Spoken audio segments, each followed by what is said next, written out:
Let me put an expandable sheath in. Your valve is still a 9 point something millimeter diameter device, and you can see that it has to expand the artery in order for the valve to go through it. So when during that time, you can have focal localized ruptures and tears as well. And it's not been unheard of where once a valve is deployed, the operator is unable to remove the expandable sheath because it's now got embedded in the calcification when the sheath is expanded. So just be wary that although this is a good trick you can use when you can't advance a device, you might have problems on the way out.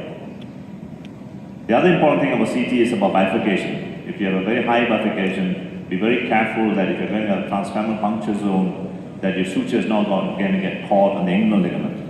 If you have a suture that's got caught on the inguinal ligament, everything will look good at that time on procedure. The minute the patient starts walking, the inguinal ligament stresses up and it'll pull the artery out and causes a tear late. So if you have a very high puncture, consider going lower in one of the branches or get a surgical cut down. Now the iliac has multiple lesions. You can measure it. So people have used, nowadays I think a lot of people would have used IVLs to see whether they can create a space and zone. The only area I have concerns about doing an IVL is when you have the carina, the bifurcation area of calcification. If you have disruption in this zone, there's no stent in the world that'll fix it. And no surgeon will be fast enough to get in there. So the only way you're going to save that patient is to use your BAV balloon, accrue the aorta, and then send the patient for surgery. So be very careful about using IVLs when there's calcification involving both the carina on both sides. If you disrupt that side and advance the sheath, and if there's any movement in the artery, that can cause problems. Of course, when you have dissections that's already been there, either from your previous angiograms, try not to use that artery because you can cause a lot of issues. When you look at your CT, try to look at the fine print about what slices were taken and what distances were taken. So we got this is a really old slide. We got a CT was done in a peripheral hospital. Patient came in, the arteries look beautiful, and true, the artery does look beautiful up to the last 2 centimeters of the proximal iliac, which wasn't seen in the CT. We advanced the wire, it just did not grow.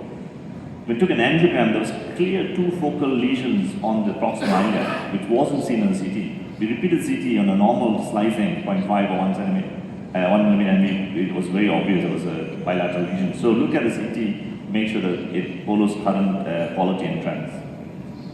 AAAs, of course, we can use this to look at AAAs, but be very wary and careful about the risk of trauma to that. Kinking of the aorta is another area you need to worry about.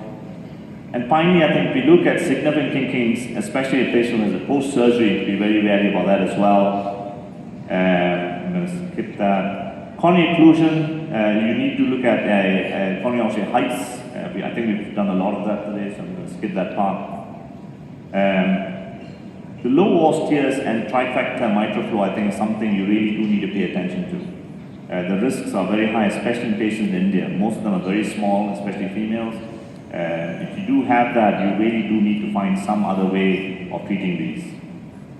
Finally, bicuspid valve, again, we've spent a lot of time on that, so I'm going to skip that in interest of time. But even the bicuspid valve, even if your coronary artery height appears, say, 8, 9, 10 millimeters, 11 millimeters, if you have very narrow sinus, E-phase sinuses, these are sitting ducts with coronary occlusions, immediately or even slightly later because of low flows. I think I've spoken about this just now, so I'm going to skip all that. Ascending calcification, the only thing I want to talk about here is if you are using a balloon expandable valve here, please do measure the STJ diameter because the balloon of the valve will interact with the STJ and can cause dissection at that level as well. This will always cause problems. If you have a very large annulus and a small LVOT, you have a higher risk of getting pop-outs if you're using self-expanding or ruptures if you're using a balloon expandable.